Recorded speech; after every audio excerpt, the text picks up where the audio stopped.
عام طور پر تو یہ چیز دیکھی جاتی ہے کہ شادی تک اپنا خیال رکھیں، اپنی بیوٹی کا، اپنی فٹنس کا اور باقی چیزوں کا بھی، یعنی ڈگری وغیرہ کا، ایجوکیشن کا، کہ ہماری تعلیم، ہماری ڈگریز، ہمارا کیریئر بس سب شادی کے لیے ہوتا ہے۔ جب شادی ہو جائے تو خواتین ریلیکس، یعنی زندگی کا ایک ہی مشن اور گول ہے اور وہ ہے شادی، اسی کے لیے سارے پاپڑ بیلتی ہیں۔ جب شادی ہو جائے تو بس پھر بے لگام زندگی، حالانکہ اب تک جو کچھ سیکھا اب اسے کرنے کا وقت ہوتا ہے۔ لیکن اب اس سے بھی زیادہ سنگین صورتحال ہے۔ بلیو می، جب میں غیر شادی شدہ نوجوان بچیوں کو دیکھتی ہوں کہ ان کے پیٹ بڑھ رہے ہیں، ان کی سائڈز پھیل رہی ہیں، ان کا جسم ڈی شیپ ہے، تو وہ دکھ ہوتا ہے کہ انہیں یہ آگاہی کس نے دینی ہے، انہوں نے کیا کھانا ہے، کتنا کھانا ہے، کیا پہننا ہے، کیسے رہنا ہے، اب بتانے والے کہاں ہیں؟ اصل بات یہ ہے کہ ماؤں کو بھی بس جھٹ پٹ ریسیپی کی، quick, frozen, ready to serve, lunch box بھرو اور جان چھڑاؤ، یہی فکر ہوتی ہے۔ جہاں تک ہاسٹل کا حال ہے تو آپ صرف اس ایک جلسے سے اندازہ لگا لیں، یعنی جب ہمیں فری میں مل رہا ہو تو پھر پیٹ کو بھی نہیں دیکھتے کہ کتنی گنجائش ہے، اور پھر جس مقصد کے لیے آتے ہیں، سننے کے لیے، اصلاح کے لیے، وہ ٹائم بیٹھ کر سننے کے بجائے زیادہ وقت باتھ روم آنے جانے میں گزرتا ہے، اور باتھ روم کی جو حالت کرتے ہیں پھر کہتے ہیں کہ جامعہ کے باتھ روم اچھے نہیں تھے، صفائی نہیں تھی، حالانکہ ہمارے آنے سے پہلے ایسے نہیں تھے۔ سب سے پہلے تو آپ نے کیا کھانا ہے یہ ضرور دیکھنا ہے، کیونکہ انسانی خوراک کا نہ صرف اس کے جسم پر بلکہ روح پر بھی اثر ہوتا ہے۔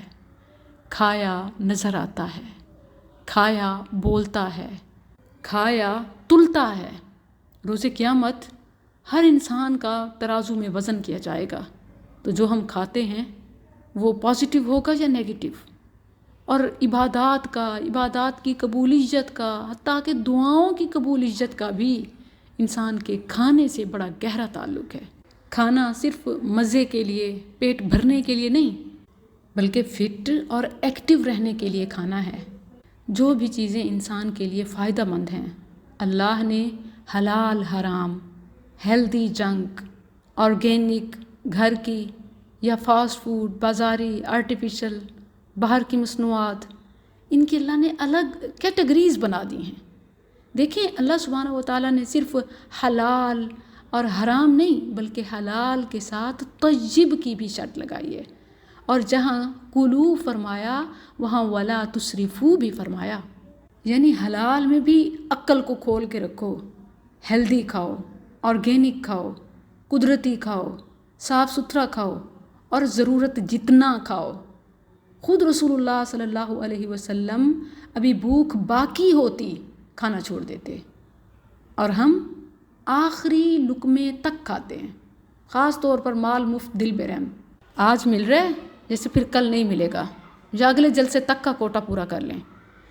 بات یہ ہے کہ کھانے کا معاملہ اتنا سنجیدہ ہے کہ اللہ سبحانہ و تعالیٰ نے پہلے انسان کو پہلا حکم ہی لا تقربا هذه الشجرہ دیا، اور شیطان نے انسان کے خلاف سب سے پہلا اور مؤثر ہتھیار خوراک کو استعمال کیا، اور پھر وہ کھلا لیا جو اللہ نے منع کیا، اور پھر کھانے کا اثر دیکھیں، فَأَكَلَا مِنْهَا فَبَدَتْ لَهُمَا سَوْآتُهُمَا وَطَفِقَا يَخْصِفَانِ عَلَيْهِمَا مِنْ وَرَقِ الْجَنَّةِ۔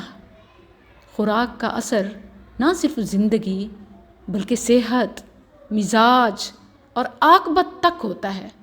قرآن میں جہاں شیطان کی پیروی سے، خطوات شیطانی سے بچنے کا حکم دیا گیا ہے، وہاں ٹپس بھی بتائی گئی ہیں، اور یہ سب صرف خوراک سے ممکن ہے۔ سورہ بقرہ میں آتا ہے، یا ایھا الناس کلوا مما فی الارض حلالا طیبا ولا تتبعوا خطوات الشیطان۔ لوگو، حلال اور طیب کھاؤ اور شیطانی خطوات سے بچو، یعنی حلال اور طیب کو خطوات شیطان کے ساتھ جوڑا ہے۔ حلال اور طیب کھاؤ گے تو شیطانی جال سے بچ جاؤ گے۔ اسی طرح سورہ مائدہ کی 88 میں آتا ہے کہ وَكُلُوا مِمَّا رَزَقَكُمُ اللَّهُ حَلَالًا طَيِّبًا وَاتَّقُوا اللَّهَ الَّذِي أَنْتُمْ بِهِ مُؤْمِنُونَ۔ حلال اور طیب کھاؤ گے تو متقی اور مومنون بن جاؤ گے۔ تقوی بڑے لیکچر سنتی ہیں، صرف اپنی خوراک کو حلال اور طیب رکھ کر آپ متقی اور مومنہ بن سکتی ہیں۔ اللہ اکبر۔ سورہ انفال 69 میں ہے فَكُلُوا مِمَّا غَنِمْتُمْ حَلَالًا طَيِّبًا وَاتَّقُوا اللَّهَ إِنَّ اللَّهَ غَفُورٌ رَحِيمٌ۔ اللہ نے کس چیز کو کن چیزوں کے ساتھ جوڑا؟ قرآن کو ایسے پڑھا کریں، حلال اور طیب کھاؤ گے تو متقی ہو کر رحمت اور جنت کے حقدار بن جاؤ گے۔ ان اللہ غفور الرحیم۔ یہی دو صفات یہاں کیوں آئی ہیں؟ یہ حلال اور طیب کا نتیجہ ہے، رحمت اور مغفرت۔ ایک اور مقام پر فَكُلُوا مِمَّا رَزَقَكُمُ اللَّهُ حَلَالًا طَيِّبًا، حلال اور طیب کے ساتھ کس چیز کو جوڑا؟ وَاشْكُرُوا اور تَعْبُدُوهُ۔ آگے ہے وَاشْكُرُوا نِعْمَةَ اللَّهِ إِن كُنتُمْ إِيَّاهُ تَعْبُدُونَ، یعنی حلال اور طیب کے خیال سے شکر اور عبادات کی توفیق ملتی ہے۔ میں حیران ہوتی ہوں، اتنے واضح احکام ہونے کے باوجود ہم کیوں حلال میں حد سے بڑھ جاتے ہیں یا حرام کاریوں کے پیچھے لگ جاتے ہیں صرف مزے کی خاطر؟ اور مزہ بھی کیسا؟ کھایا ایک بار جاتا ہے، 5 منٹ، 15 منٹ، 25، اب اس سے زیادہ دیر تو نہیں کھانے میں لگا سکتے۔ اتنی سی دیر کا مزہ ساری زندگی اور زندگی کے بعد بھی بھگتنا پڑتا ہے۔ اور کیا یہ سزا کم ہے کہ تھوڑی دیر کا ٹیسٹ، بوجھ گوشت کا، ویٹ کا، وزن، یہ ساری زندگی اٹھانا پڑتا ہے؟ جو چیزیں، جو خوراک آپ کو بیماری کی طرف لے جاتی ہے اس کو صرف مزے اور اچھے کی خاطر نہ کھایا کریں، دل سے نہیں دماغ سے کھائیں۔ کون سی چیز آپ کو طاقت دیتی ہے؟ اللہ نے فرمایا حلال اور طیب۔ حلال کی لسٹ مینشن ہے اور اکثر الحمدللہ پاکستانی مسلمان اس کو فالو بھی کرتے ہیں، لیکن ہم طیب کو فالو نہیں کرتے۔